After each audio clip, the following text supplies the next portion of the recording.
kali ini yang akan kita mau ulas adalah tentang rancangan revisi Undang-Undang TNI, Undang-Undang nomor 34 tahun 2004. Betul. Nah, ada yang menariknya adalah seperti kita tampilkan di sini, ya, ada beberapa dari kalangan masyarakat dan juga akademisi yang coba menyatakan keberatannya. Ada juga kritiknya terhadap proses, baik secara proses maupun secara substansi dari undang-undang atau revisi undang-undang TNI ini, Bang, ya. Dan Abang juga memperhatikan di sini, Bang. Satu sisi DPR sudah membahas ini, Bang, ya, dan sudah menyepakati nih Komisi 1.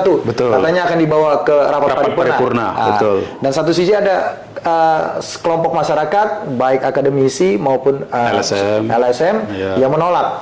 Yang katanya secara garis besarnya bahwa revisi Undang-Undang TNI ini akan menjadi pintu masuk ya kembalinya lagi dui fungsi ABRI. Nah, sebelum kita membahas secara substansi yang direvisi nih, Bang, pertanyaannya adalah apa sih sebenarnya dui fungsi ABRI itu secara secara sejarah begitu, Bang? Secara historis ya. Historisnya, secara Bang. doktrin ya. Ini biar masyarakat paham nih, jangan ngomong masalah dui fungsi tapi nggak ngerti apa sih itu dui fungsi. Jadi kalau kita rujuk pada peristiwa sejarah.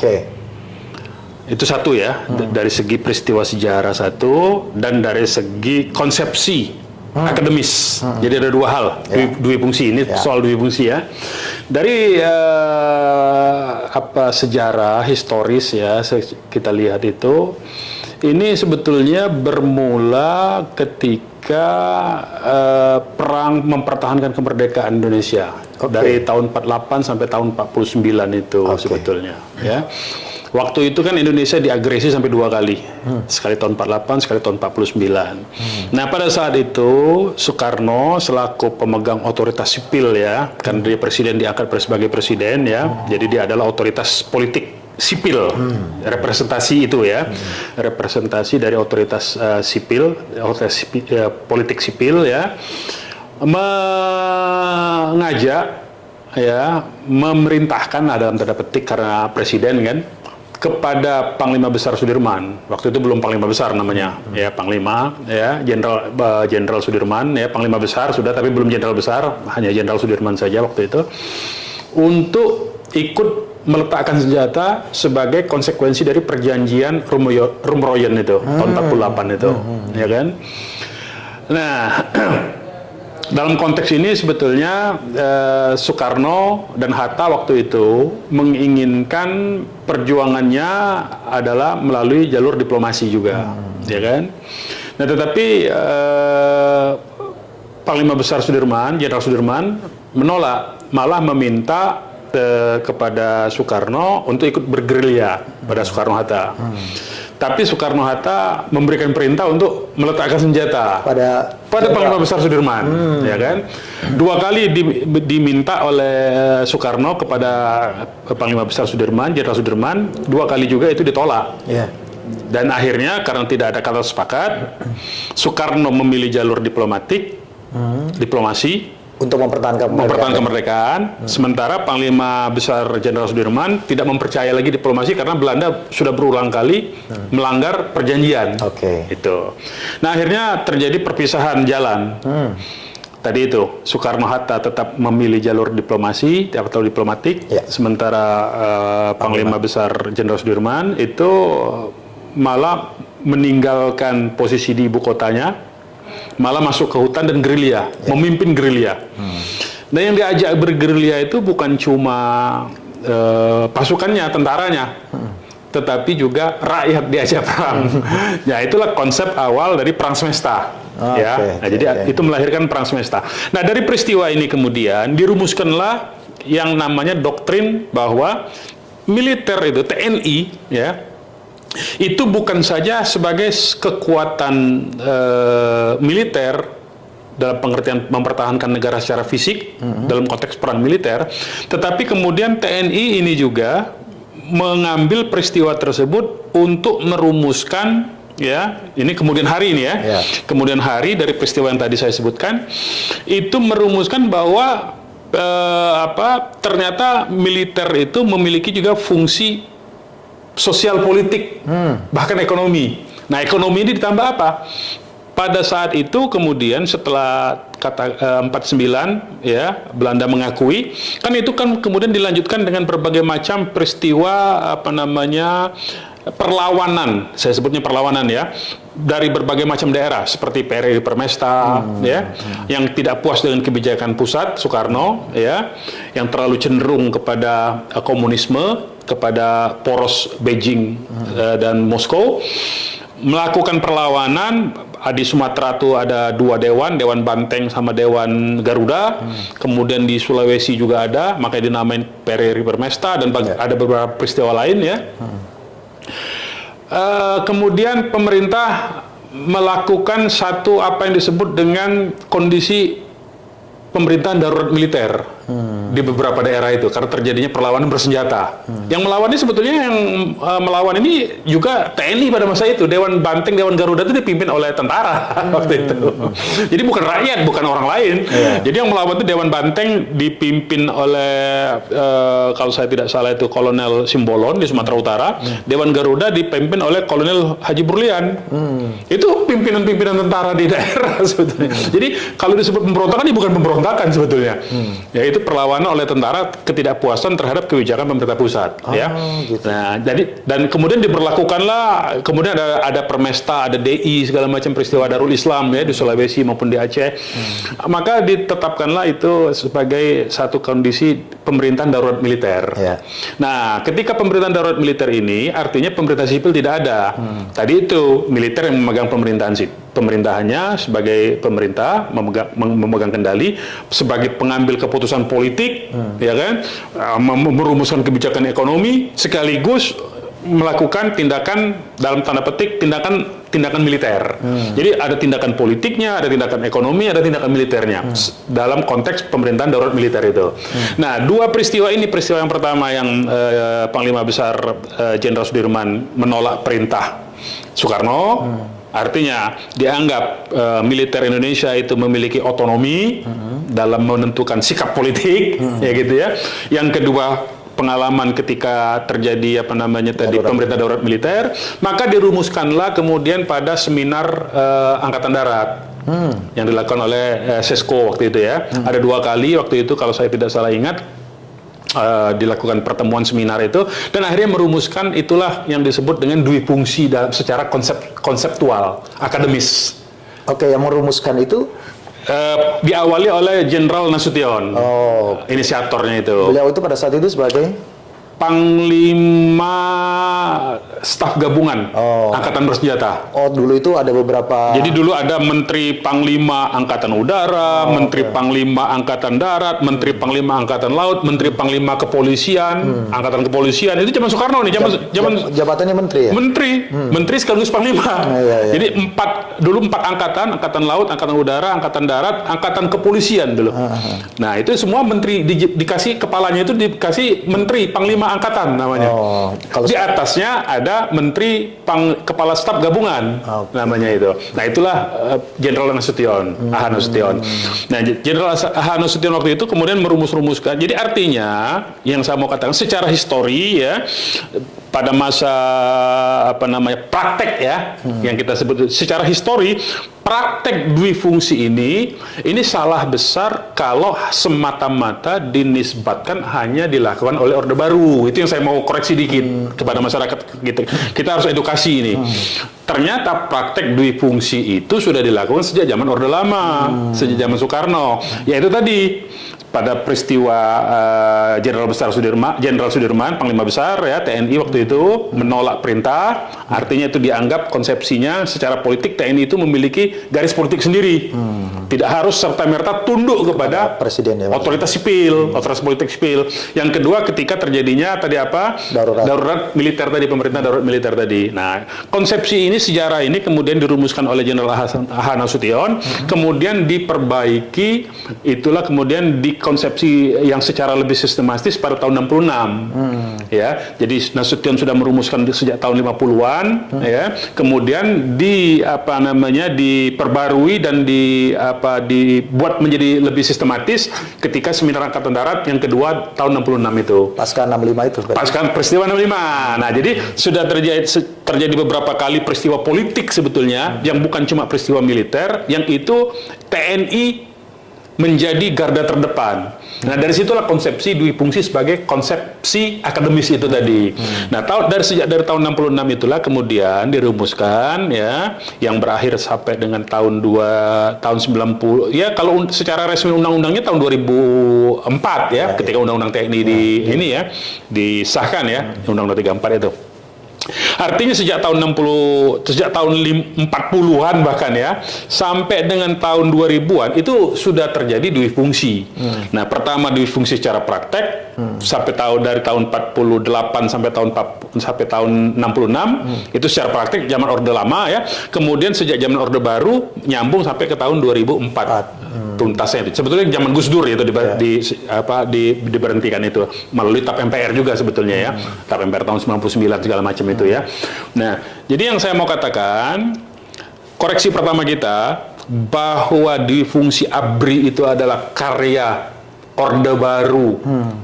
Karyanya Presiden Soeharto itu salah, keliru. Jadi sudah dimulai prakteknya sejak Jenderal Sudirman. Nah, konsepsi politiknya, konsepsi akademisnya dan politiknya itu tahun 66 tadi, memang ketika peralihan tadi. Nah, apa itu di fungsi itu sebetulnya? Tadi itu yang mau kita tanya, apa sih maknanya dari dui fungsi? Jadi tadi itu sejarah ya. Story kan? Sejarah bahwa tidak betul itu dirumuskan oleh Soeharto atau Orde Baru ya. Tapi sebelumnya sudah terjadi prakteknya. Nah, sebenarnya apa konsepsi yang dirumuskan itu? Tadi pertama bahwa militer Indonesia yaitu TNI itu bukan semata-mata sebagai kekuatan militer atau sebagai kekuatan perang atau sebagai kekuatan mempertahankan negara. Bukan sebagai alat pertahanan negara saja. Bukan sebagai alat pertahanan negara saja, tapi dia juga berfungsi sebagai alat sosial, politik dan ekonomi tadi. Oke. Nah, secara prakteknya? Nah, itu kemudian tadi itu kan dirumuskan tahun 66 ya. Jadi itu konsepsinya ya. Jadi selain dia sebagai kekuatan alat pertahanan negara, alat perang, juga sebagai alat kekuatan sosial, politik, ekonomi. Nah, maknanya apa dalam praktek? Dalam praktek kemudian ya, yang sebetulnya sudah terjadi juga, yaitu TNI diberikan jatah alokasi untuk menentukan keputusan politik di Republik ini ya dalam lembaga politik yang bernama DPR MPR tanpa mengikuti pemilu, jatah. Alokasinya itu jatah. Fraksi itu tuh. Fraksi ABRI dulu. Sebelumnya itu bukan cuma zaman Orde Baru. Ternyata sejak zaman DPR gotong royong sudah ada perwakilan ABRI. Sudah ada. Jumlahnya kalau nggak salah waktu itu 25 atau 35, lebih kurang begitu. Dalam bentuk fraksi juga atau? Sewaktu masih Soekarno menjadi fraksi. Fraksi juga? Fraksi sama, fraksi. Jadi semakin memperkuat dong kalau semakin memperkuat bahwa ini bukan cuma Orde Baru saya tuh ya. Jadi banyak orang nih anti kepada Orde Baru segala macam.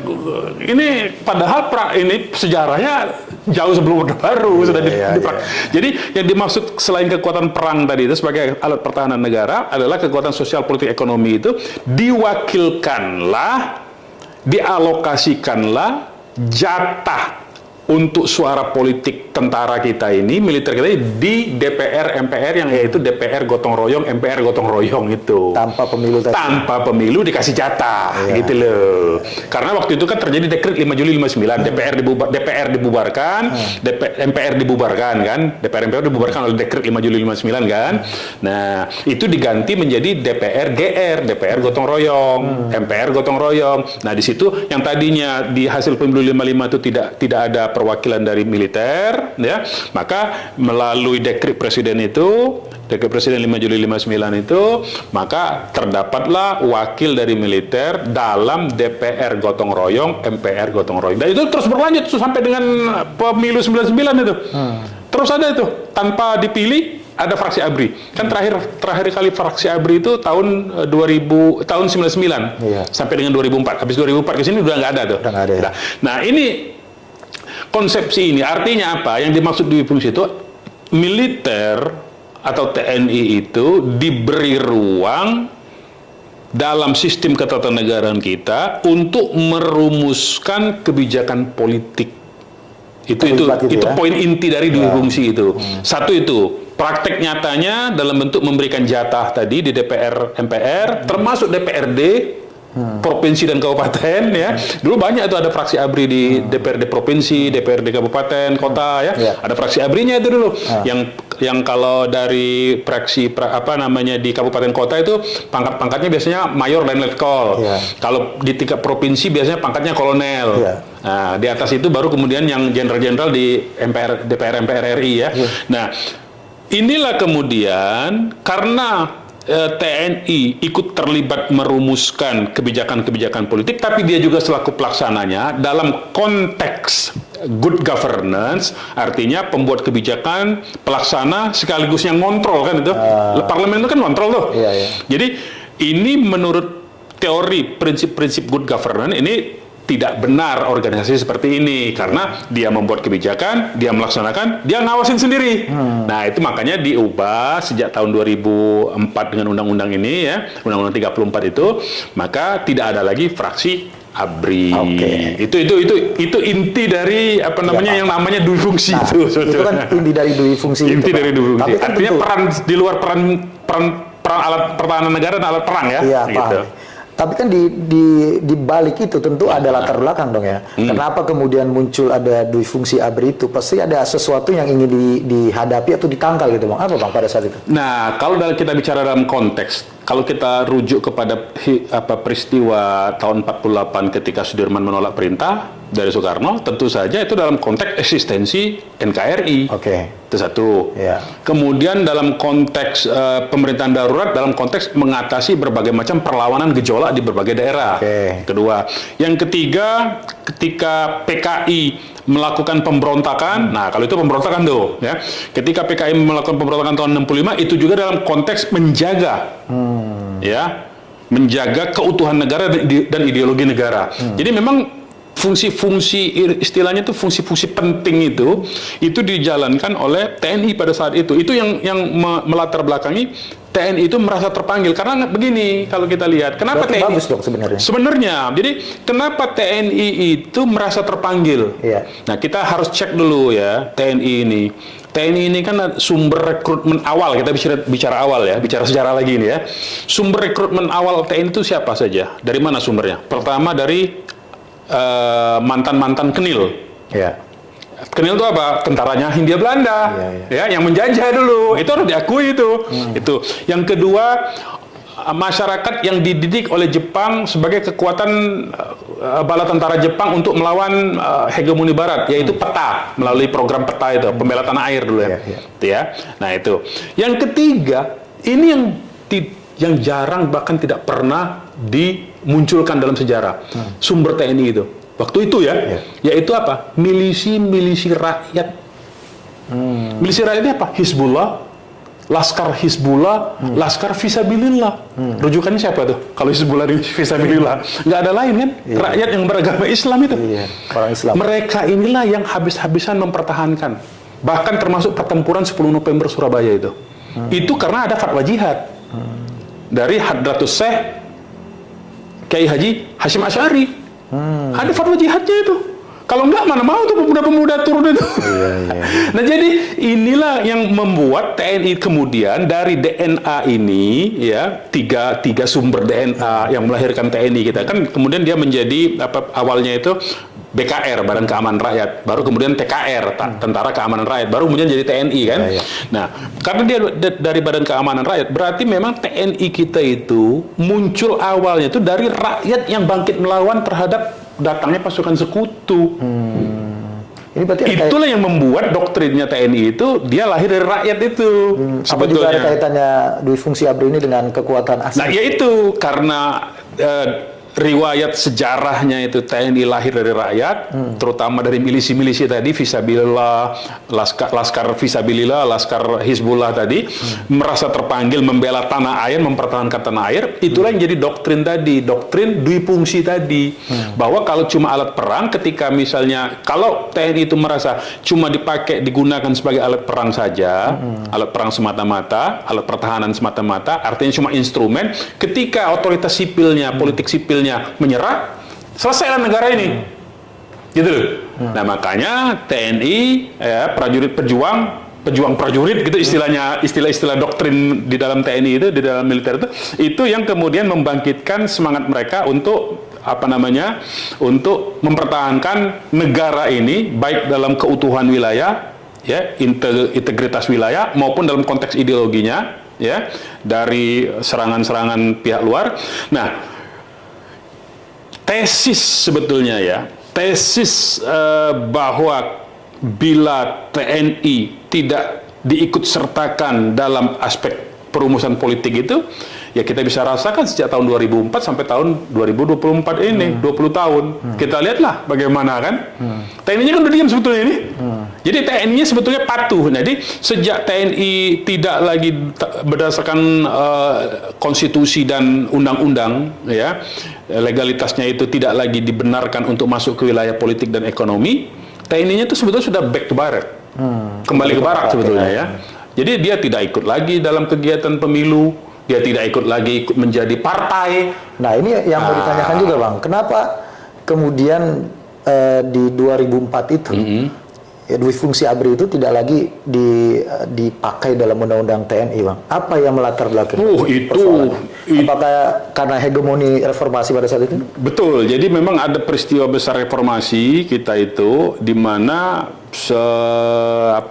selama, ya harus diakui juga walaupun pahit ini ya kenyataannya, memang selama berlakunya dui fungsi ABRI karena ikut terlibat dalam masalah-masalah sosial politik bahkan hukum ya, itu memang terjadi banyak juga penyalahgunaan.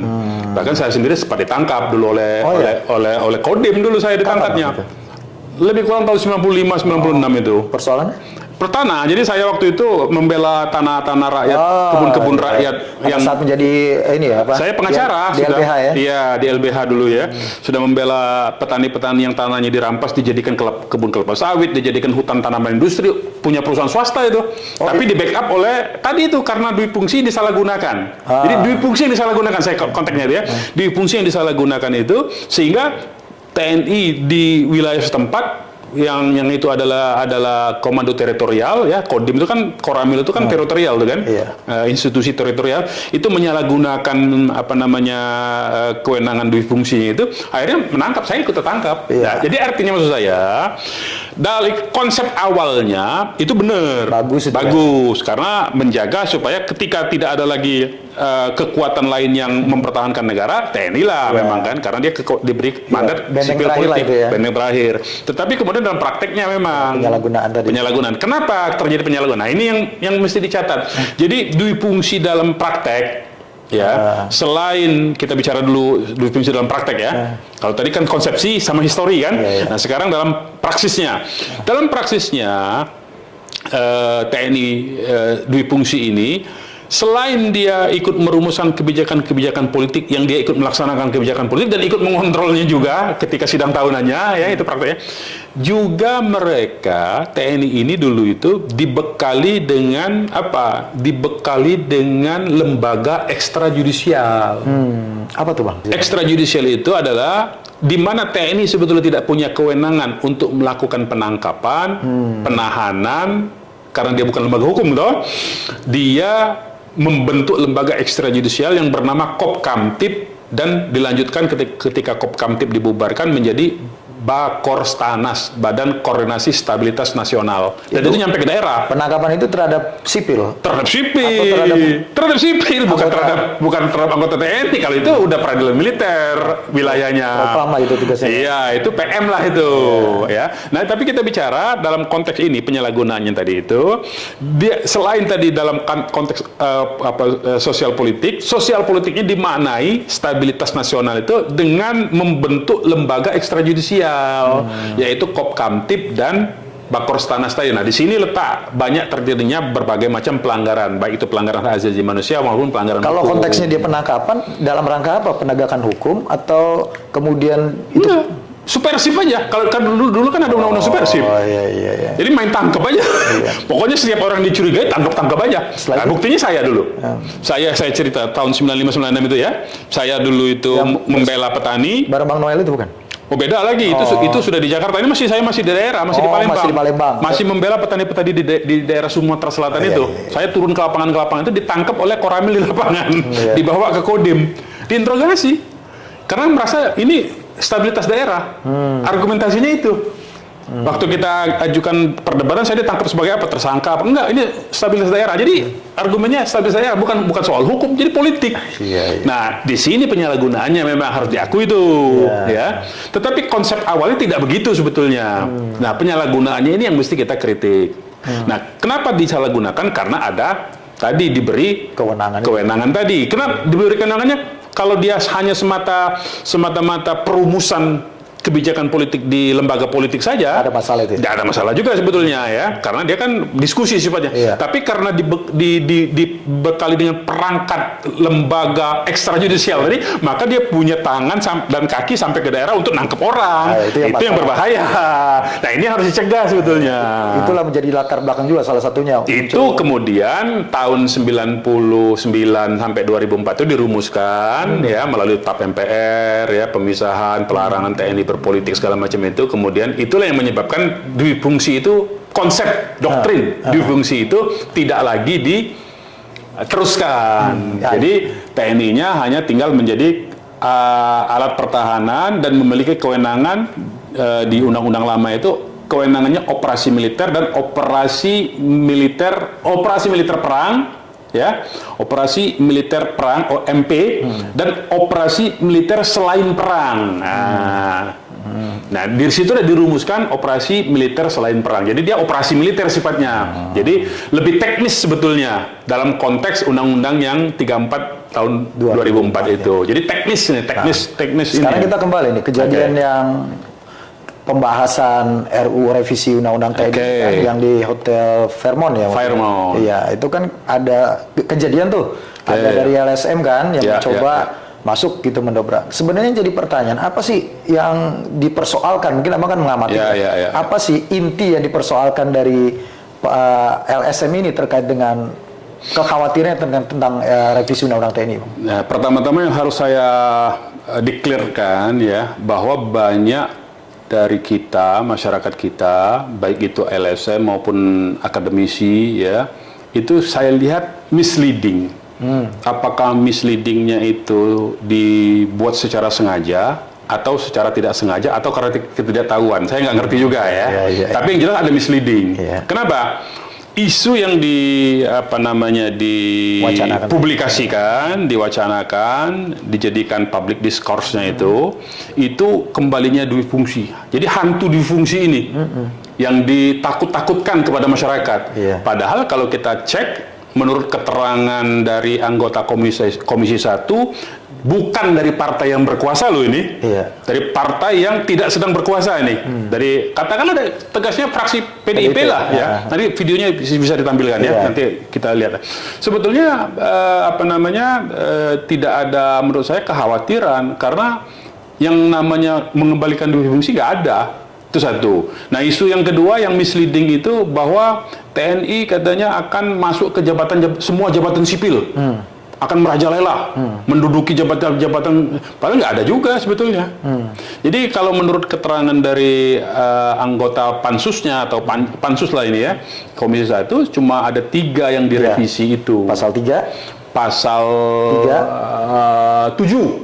7 ya? Pasal 7 ya, kemudian pasal 47 dan pasal 53 ya, yang direvisi itu. Nah, apa itu? Jadi nanti sebelum masuk ke sini ya.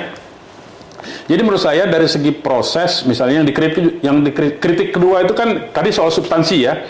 Nah, kemudian kritik dari elemen masyarakat sipil yang menyatakan koalisi masyarakat sipil ini, akademisi maupun LSM ini, adalah dari segi proses yang tertutup katanya. Dikatakan sebagai abuse making law. Ya sebetulnya sudah sering kali DPR itu rapat di berbagai hotel. Nggak masalah itu ya? Ya, artinya cuma pindah tempat rapat, sama seperti kita sidang. Kita kan pernah sidang, harusnya sidang itu di ruang pengadilan kan, tapi beberapa sidang Ada di gedung-gedung lain. Pernah di gedung pertanian waktu sidang Ahok ya. Ada juga di gedung BMKG di Jakarta Pusat. Oh, udah sering itu kalau sidang-sidang tempat lain itu. Jadi sebetulnya ini receh lah isu soal tempat sidang itu ya. Dan kalau tertutup, dikatakan tertutup, tidak juga tertutup sebetulnya ya. Karena kan DPR itu kan lembaga perwakilan rakyat sebetulnya. Jadi dia mendiskusikan itu kan. Dan rakyat itu berarti kan? Dan rakyat itu perwakilan kan.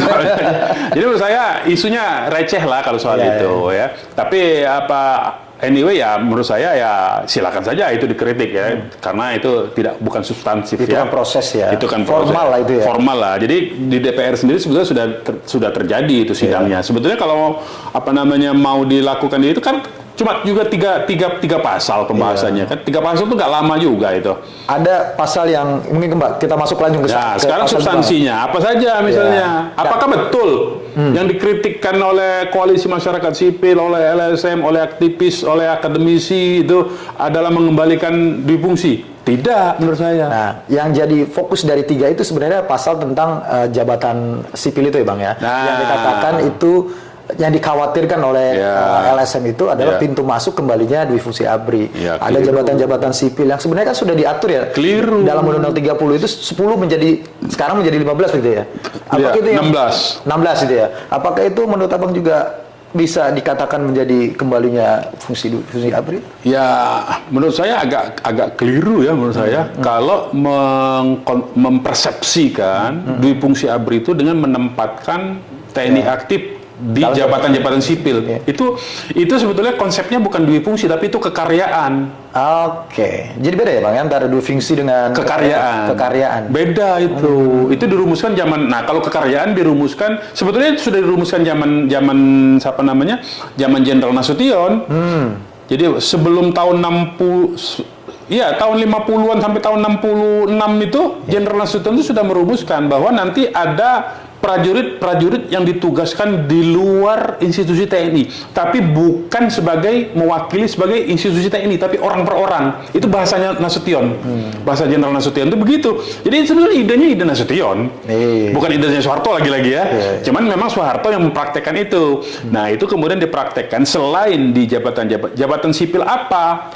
Nah yang repot itu tadi itu selain ada lembaga ekstrajudisial, ada lembaga TNI masuk ke lembaga politik DPR MPR sampai ke DPRD daerah, DPRD kota kabupaten. Ada satu lagi sebetulnya. Mereka juga dulu zaman Soeharto nih ya. Ininya itu praktek yang salah yang keliru itu jabatan gubernur, bupati, wali kota itu TNI aktif. Jadi untuk tingkat kabupaten kota itu biasanya wali kota, bupati itu kolonel. Kemudian untuk tingkat gubernur itu biasanya brigjen, kemudian naik pangkat selama menjadi gubernur, naik pangkat menjadi maijen, bahkan menjadi legend tuh. Karena dulu kan pimpinan daerah ditunjuk ya, bukan dipilih, tapi dipilih DPRD.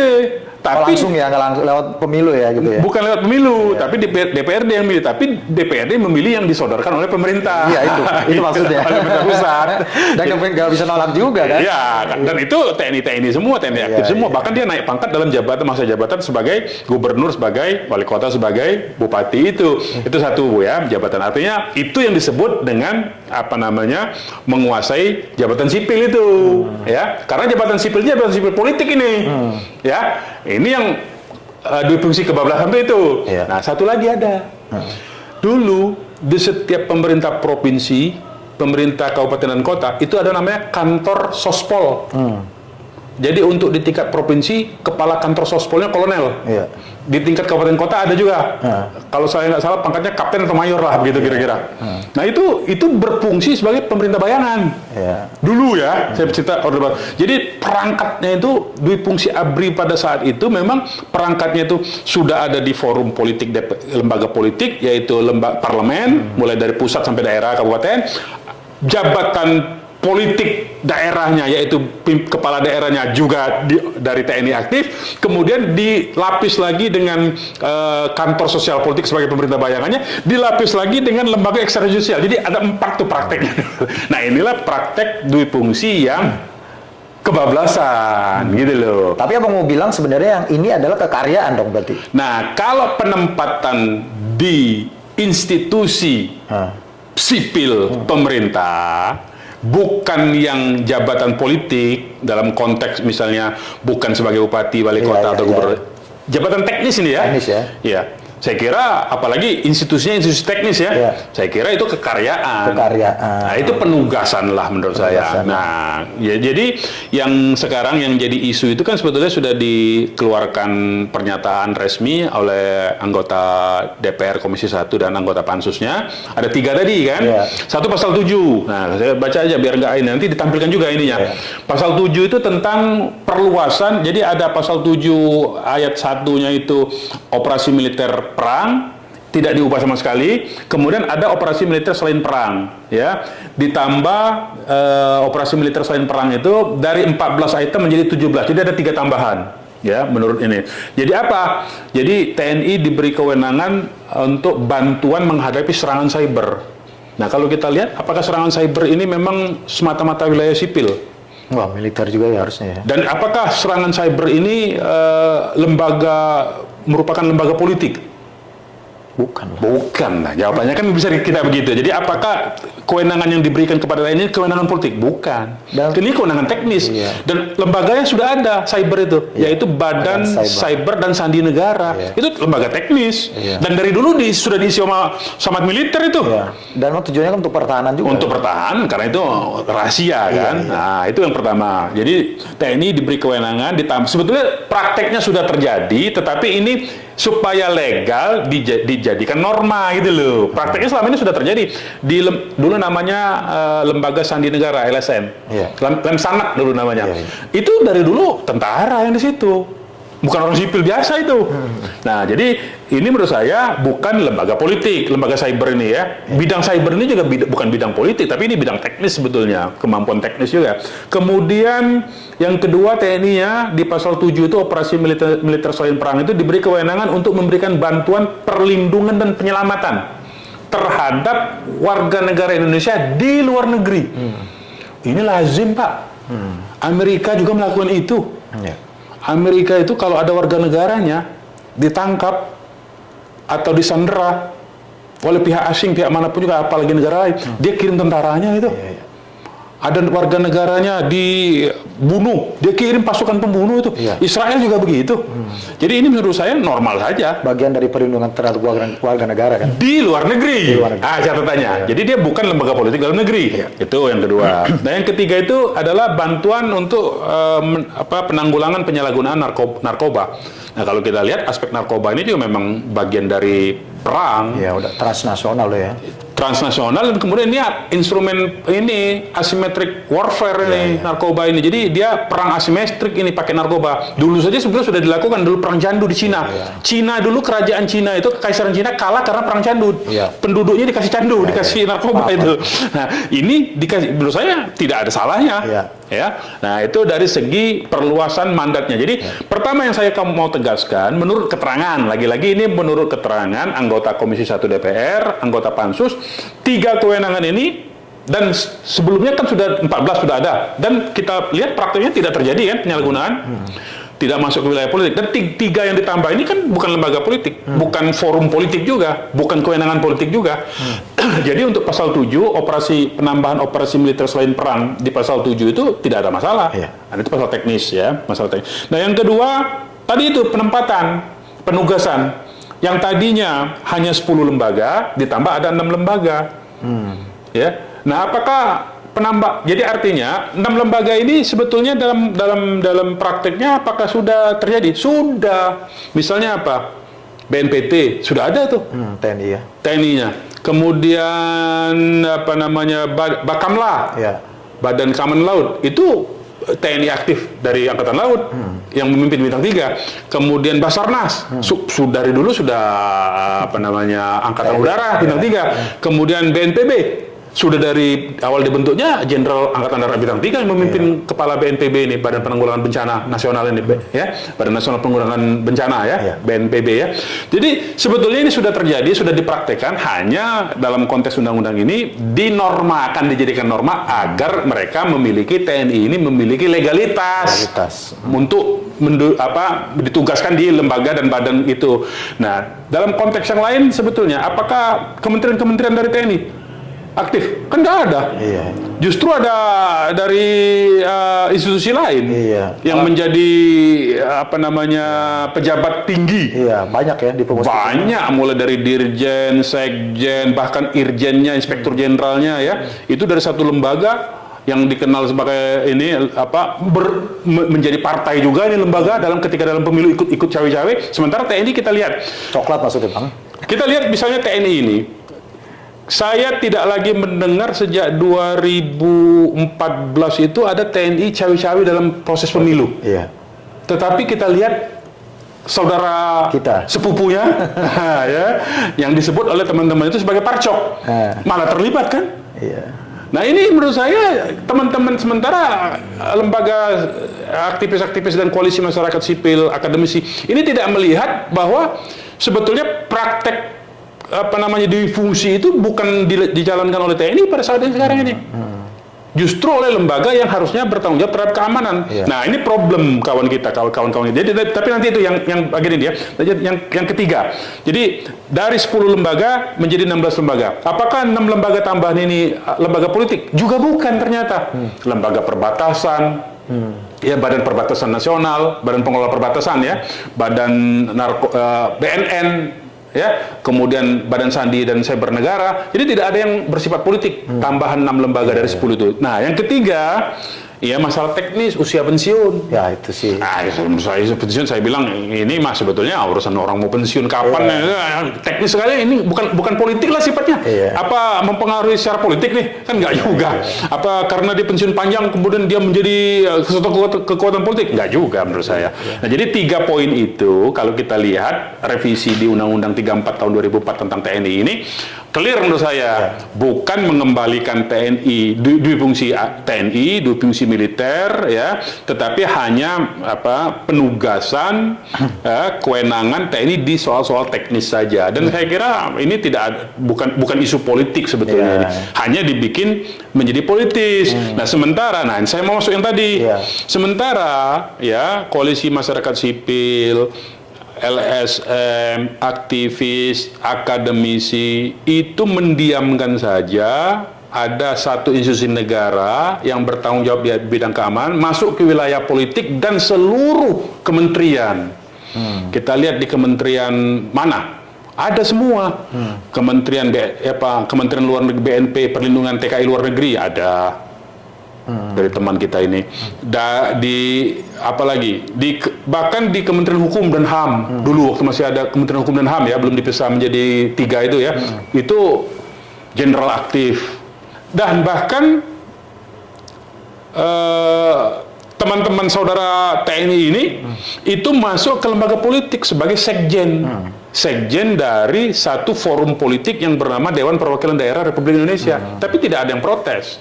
Padahal ya, di dalam konstitusi kita, jadi mungkin teman-teman kita LSM ini, Koalisi Masyarakat Sipil ini, tidak melihat bahwa kepolisian itu sebagai satu kesatuan dengan TNI. Dianggapnya polisi itu sipil. Padahal di dalam konstitusi kita dia masuk dalam satu bab pertahanan dan keamanan. Kalau dulu namanya bab pertahanan saja. Sekarang namanya jadi bab pertahanan dan keamanan sejak amandemen itu. Dan di pasalnya itu ya disebutkan di pasal 30 ayat 2 itu bahwa kekuatan pertahanan keamanan negara Indonesia ini terdiri dari 2 elemen utama sebagai kekuatan utama, TNI dan polisi. Ya, TNI dan kepolisian itu sebagai kekuatan utama, dibantu oleh rakyat sebagai kekuatan pendukung. Artinya apa? Secara konstitusi, Polri itu tidak bisa dilepaskan. Dia satu gandeng dengan pertahanan dan keamanan. Artinya dia bukan lembaga sipil tuh sebetulnya. Dalam konteks konstitusi ya, secara teori banyak saya lihat yang memang salah kaprah menganggap polisi itu adalah institusi sipil.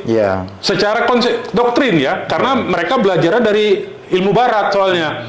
Dari teori barat memang polisinya beda riwayatnya. Juga Amerika misalnya, Amerika itu polisinya lahir dari komunitas di mana dulu imigran dari Eropa itu tiba di satu kota untuk menjaga keamanannya, dia tunjuk sendiri itu sheriff dulu namanya. Kan dulu sheriff tuh, ada filmnya tuh bahkan kan. Nah, sheriff inilah kemudian jadi polisi di Amerika. Baru kemudian setelah ada pemerintah federal, negara yang menaungi pemerintah federalnya, baru dibentuk namanya FBI. Itu belakangan, itu pun lahirnya dari penyelidikan soal keuangan, soal pajak itu. Ya, FBI itu bukan dari kriminal itu, dari pajak itu dulu. Menyelidiki Al Capone itu dulu tuh, ya. Jadi saya juga mau sedikit mengingatkan kepada teman-teman kita yang berpandangan bahwa polisi ini bukan kekuatan pertahanan keamanan dan terpisah secara tegas dengan TNI. Tidak. Di dalam konstitusi kita, ya, pasal 30 itu bab pertahanan dan keamanan. Ayat 1 itu adalah setiap warga negara berkewajiban. Wajib loh ini, ya, dalam ikut serta dalam pembelaan negara, kan gitu. Pasal 2-nya, ayat 2-nya itu menyatakan kekuatan kita pertahanan keamanan itu terdiri dari TNI dan Polri dibantu oleh rakyat. Itu kekuatan utama. Artinya apa? Tafsir konstitusinya. TNI Polri itu satu kesatuan sebetulnya. Nggak bisa dipisah-pisah secara tegas seperti yang bahwa polisi itu sipil, TNI itu, sehingga ketika TNI diberi mandat oleh otoritas sipil untuk ditambah kewenangannya oleh otoritas sipil loh ya, bukan TNI sendiri yang merumuskan itu kan. Ini kan otoritas sipil yang memberikan mandat kepada TNI untuk memperluas kewenangannya, tetapi ketika kepolisian tanpa mandat dari otoritas sipil memperluas sendiri kewenangannya, menempatkan anggota aktifnya di berbagai kementerian dan lembaga negara, tidak ada yang protes. Itu problem di kita itu. Nah, ini yang saya lihat, ini ada apa sebetulnya. Ya, jadi saya mau objektif dan adil saja sebetulnya. Ya, jadi kalau melihat teman-teman koalisi masyarakat sipil, akademisi, ya, aktivis-aktivis, ya, memandang ada potensi penyalahgunaan perluasan kewenangan di tubuh TNI, lihat juga lembaga satunya, yaitu kepolisian. Karena kepolisian dengan TNI itu satu kesatuan di bab pertahanan keamanan negara.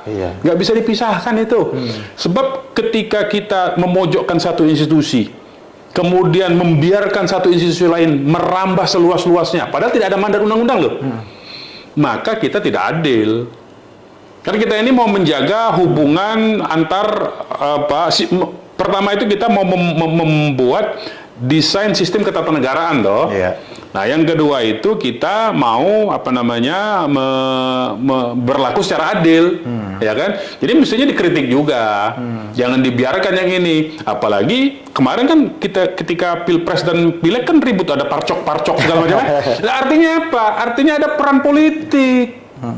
Tapi ini menguap begitu saja. Sementara ketika TNI dipersoalkan seolah-olah negara mau runtuh kalau TNI ditambah kewenangan, hanya ditambah 3 kewenangan perluasan, ditambah 6 lembaga yang boleh dijabat oleh TNI. Seolah-olah kita ini mau kembali ke zaman hantu fungsi zaman Orde Baru lagi yang disalahkan. Padahal itu sudah terjadi sejak zaman Soekarno dan Orde Lama. Apa karena kekhawatiran negara ini akan menjadi negara militeristik gitu, Bang? Nggak juga. Jadi kalau kita mau lihat negara militeristik itu apa? Ya, yang paling gampang tuh contohnya Myanmar dah, udah. Semua pemimpin politiknya itu tentara, ya, militer, tanpa dipilih, dia seenak-enaknya nangkepin orang, kemudian tidak punya kebebasan pers, kebebasan bersuara, bahkan harta benda juga kapan saja boleh dirampas. Nah, itulah contoh militeristik itu sebetulnya. Jadi kita hidup normal-normal aja lah. Nggak ada masalah sebenarnya, Bang. Nggak ada masalah sebetulnya. Jadi sebenarnya masyarakat harusnya nggak usah khawatir dong, Bang, ya, dengan adanya. Ya enggak lah. Dari tiga poin pasal yang direvisi oleh DPR sekarang ini tidak ada masalah menurut saya. Clear nih, tidak ada masalah. Clear ini. Jadi kita jangan ikut-ikutan ini. Jadi ini ada menurut saya ada agenda kepentingan lain ini yang menunggangi ini. Sebetulnya yang kalau mau mempersoalkan ya, ini saya mau kasih nih kepada teman-teman kita yang masyarakat sipil ini. Kalau mau mempersoalkan, ini kan lembaga yang pernah di situ juga kan? Iya, jadi kalau mempersoalkan itu, coba teman-teman ini dibuat audit ya, dan termasuk negara juga, BPK juga saya himbau ini. Coba tolong diaudit aset negara yang tadinya milik TNI, ya baik itu TNI Angkatan Darat, TNI Angkatan Udara, TNI Angkatan Laut, yang tadinya aset ini milik negara yang dikelola oleh TNI, itu kan aset TNI itu kan aset negara kan, yang kemudian karena reformasi yang lalu itu ada ada tekanan TNI dilarang berbisnis dan berpolitik ya. Coba aset-aset negara itu di tangan siapa sekarang? Itu kan di tangan orang-orang yang tidak berhak semua. Dan itulah yang menyebabkan kemudian banyak prajurit TNI, baik dari prajuritnya, perwira pertamanya, perwira menengahnya, ataupun perwira tingginya, itu yang menjadi bergantung dengan pemegang aset TNI ini. Ini yang mesti diselesaikan. Sipil maksudnya? Kalangan Oligarki lah kalau kita sebut itu. Ini yang harus diambil alih oleh negara, aset-aset ini. Karena dengan penguasaan aset ke tangan oligarki yang tadinya milik TNI, ya, itu membuat oligarki ini sangat berkuasa. Justru oligarki ini yang mengatur institusi negara jadinya. Dan ini harus diambil kembali. Seharusnya itu yang dikhawatirkan. Sebetulnya itu yang harus dikhawatirkan karena pertama aset negara kita hilang. Yang kedua, orang yang tidak punya kedudukan jabatan segala macam tidak dipilih oleh rakyat, tetapi kemudian mengontrol lembaga negara. Iya. Ini yang mesti diselesaikan kalau mau meluruskan negara ini. Ini yang mesti diselesaikan. Iya, bukan ngerecokin 3 pasal TNI yang mau direvisi ini. Baik, clear ya Bang ya? Clear kalau Udah itu. clear ya? Ini revisi Undang-Undang TNI clear, dan yang harus segera dipindah alihkan itu adalah mengembalikan aset-aset TNI yang sudah berada di tangan oligarki yang membuat institusi negara kita menjadi bergantung dengan oligarki. Itu yang harus dikembalikan segera. Baik, makasih. Gitu harusnya. Makasih Bang Munarwan. Sama-sama. Atas ulasannya ya cukup panjang dan detail, dan mudah-mudahan bisa memberikan pencerahan kepada masyarakat, dan masyarakat tidak usah bingung khawatir lagi tentang undang-undang yang tadi Bang katakan, revisi undang-undang. Clear ya. Ya, masih kita kembali lagi di video selanjutnya. Assalamualaikum warahmatullahi wabarakatuh. Waalaikumsalam warahmatullahi wabarakatuh.